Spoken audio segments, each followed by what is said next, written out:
Buongiorno, signornos. I can say that instead of hey spookies because Chan's not here this week. So I'm going to talk to you today about syndicated comic strips, which is kind of how I got my start. Well, not my start, but that was kind of the first major thing that I pursued as an artist. So when I pursued it, this was back in the mid to late 90s, specifically when I was graduating, which was around 97, not to age myself. So I was really into like newspaper comic strips, like, you know, Garfield, Peanuts, Zits, Calvin and Hobbes, of course, is probably the prime example. I think every artist looks to that as like the pure authentic comic strip. In the early 90s, I was very into Marvel, Image, all the superhero comics. I wanted to be an artist. So it wasn't until when I graduated that I started to get this interest in telling a different kind of story. It was kind of my foray into not just drawing, but writing as well. So one of the things that I loved about newspaper comics in particular, and it's something that I like in almost everything, from doing my young adult books to comic books. I love the idea of the auteur, the person that's the writer, the artist. It's one person's view of the world. It's a very intimate, unique art form, one that I don't think there's not a lot of parallels to it. I mean, particularly back then in the 70s, 80s, 90s, whenever the comic strip artist every single day was able to share a 3 or 4 panel thought musing view of life and share that with millions of people. And millions of people would open up the newspaper every morning and get a chuckle at their musing for the day. It was this very intimate connection between audience and artist, and it was that that unique one person's viewpoint of the world. I know it's kind of hokey. It's not going to be the most experimental, adventurous kind of thing. It's probably one of the safer forms of humor in the universe, but I think I was an old soul at the time. I think, as a teenager, I didn't seek out excitement and adventure. I sought out comfort and stability. So I think it was a medium that really spoke to me. When I first started doing it was my senior year of high school, and I was doing these like Where's Waldo-esque comics, just these like Where's Waldo, like a single page thing, and I would just put everybody I knew in high school into these pictures. Like Seinfeld characters would be in there, like celebrities and stuff, and that kind of elevated into doing these 4-panel comic strips, like really bad, not good ones, but it was fun to kind of put my friends in these little comics, and everybody would get a kick out of seeing them, and they'd all crowd around to look at the latest bunch of strips. I made like a book full of them just before graduation to give out as kind of a graduation gift. And it was so well received. Everybody loved it, and everybody was going off to college in different parts of the state, out of state. And I think there was like a few people had asked, like, are you still going to keep doing these? Will you mail them to me? So I started doing a like monthly package of comics, and I would mail them out to everybody that I knew from high school. I started like a subscription, a fan club of sorts, and people would pay money every 6 months or something to keep getting these comics. So I started doing multiple like 25-page books, these collections of comics. And at first it was just kind of a fun way to stay in touch with people. I liked getting feedback. They would write letters. I would print the letters. I'd do little articles in the zines and whatnot. And it was a way for like our friend group to kind of almost keep in touch with each other through these comics. But it became something more serious over the next year or so. I started thinking like, maybe this is something I really want to do. Like, I think it's a lot of fun, and I get to really kind of express myself. And the next step was to bring it to syndication. So this was a comic about nothing, you know, apropos to Seinfeld. It wasn't as clever as Seinfeld. It was literally just me and my friends just doing nothing. So it wasn't exactly the kind of thing that was going to be fast-tracked to syndication, nor did it. It was kind of a...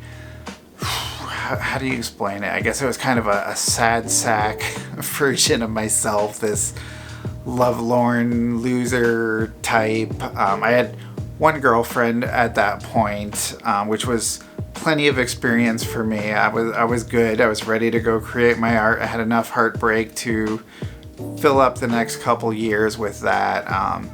And you would think that a 17, 18, 19-year-old kid who had 1 3-month relationship trying to write a comic about love and its foibles would be destined to fail, but you'd be surprised how far I actually got with this thing. So there's syndicates.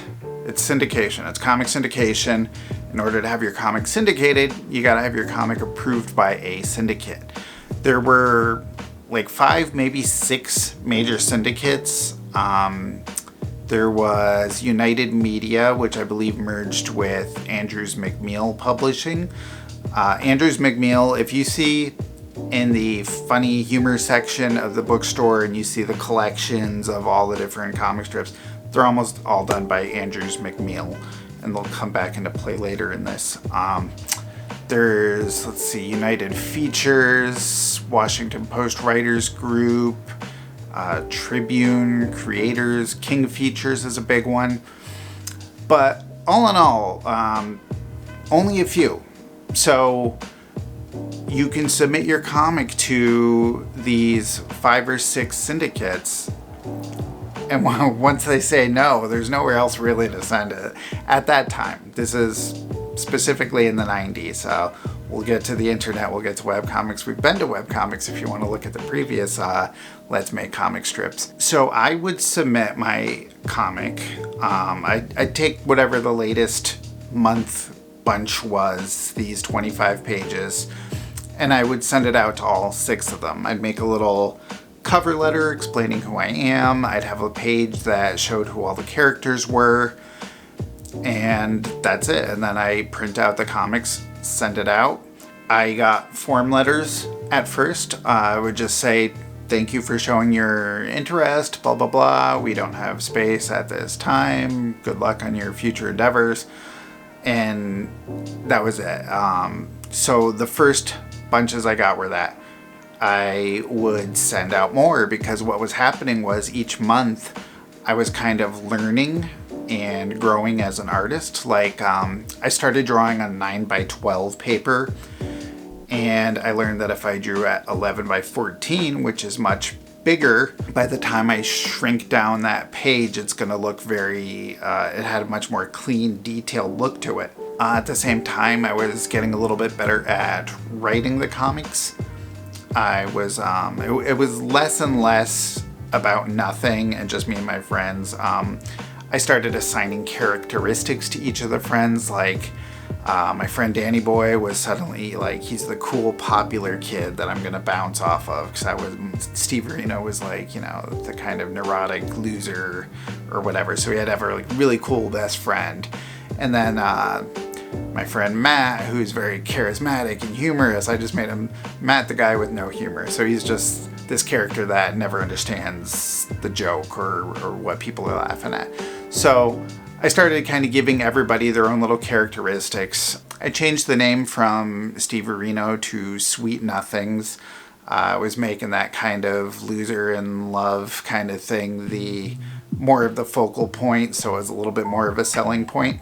As I started sending these things, month after month, these editors would see, oh, here's the latest batch of Steve Reno. They kind of got to know me. They got to know my comic. They got to know my name, recognized me, and they were like, all right, as long as this kid's sending these things every single month, let's give him some advice.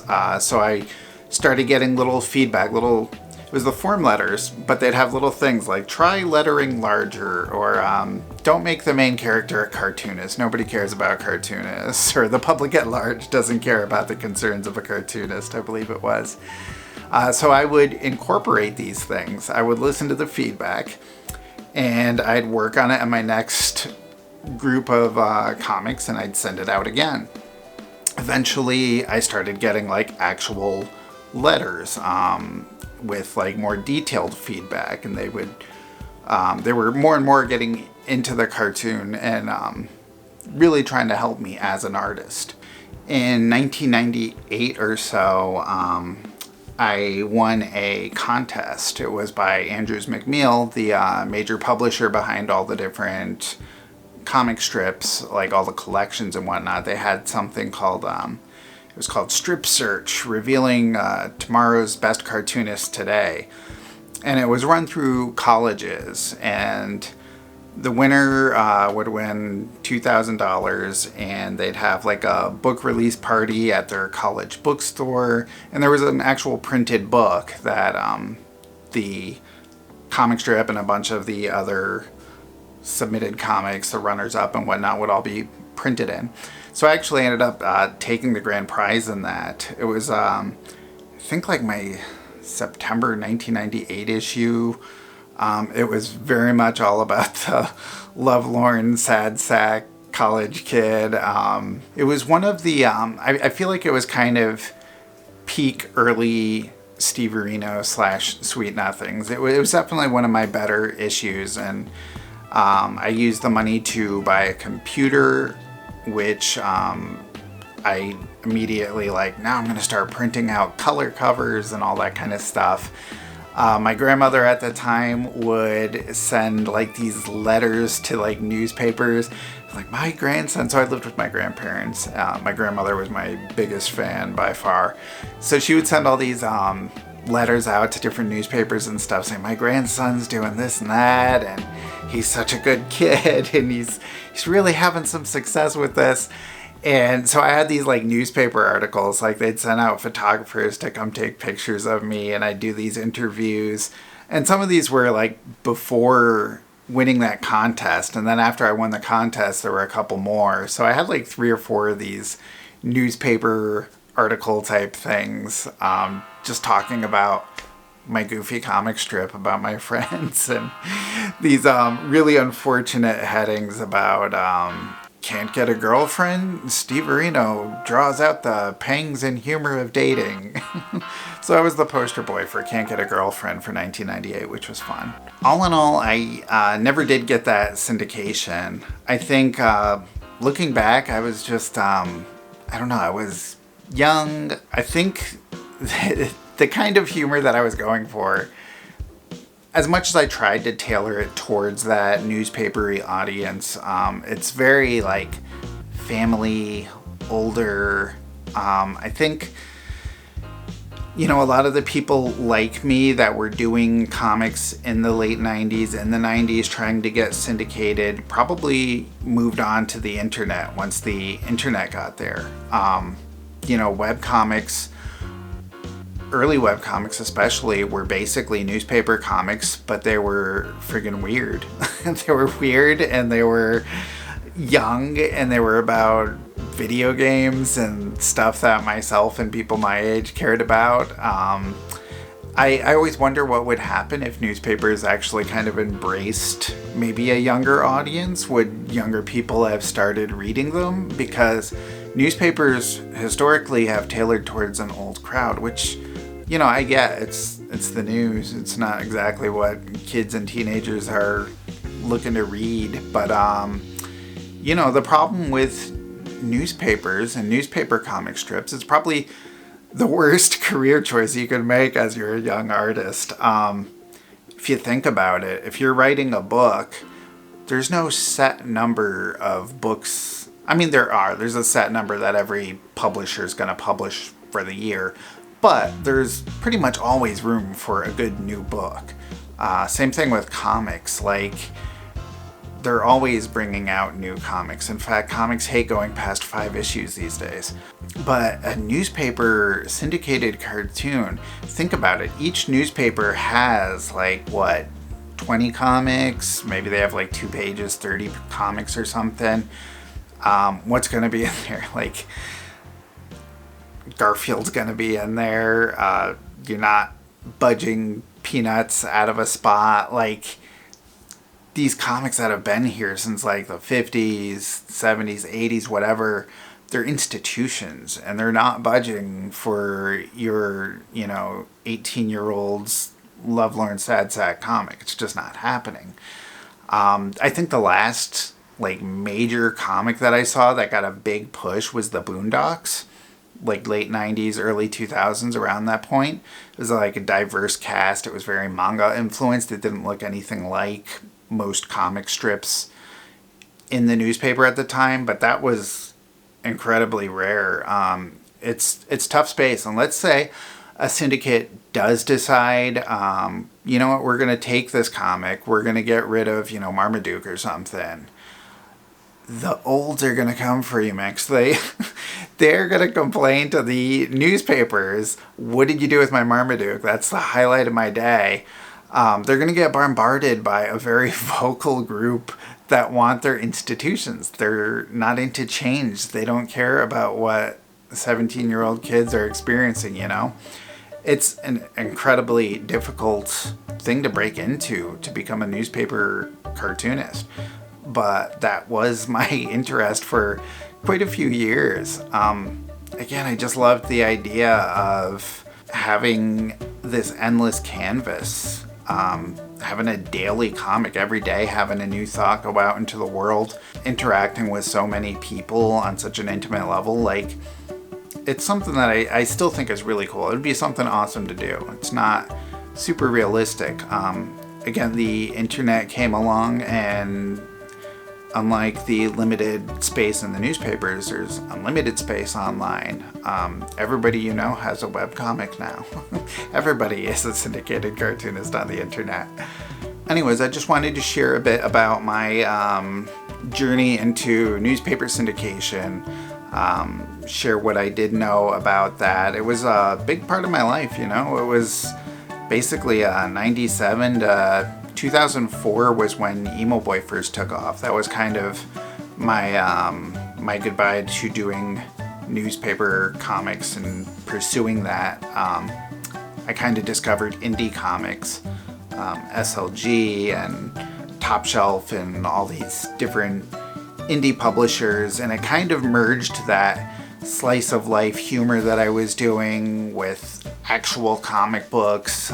So that kind of became my new focus at that point. But for quite a few years I really kind of had an identity just fully ensconced in this world of newspaper comics, and I got to experience a good chunk of it. I even did have like a monthly comic strip in the Shoreline Times, a little local paper, but it just it wasn't meant to be on that grand scale. And now newspapers are dying, and I blame that on not picking up Steve Areno. Alright, stay spooky, everybody. Like, comment, and subscribe.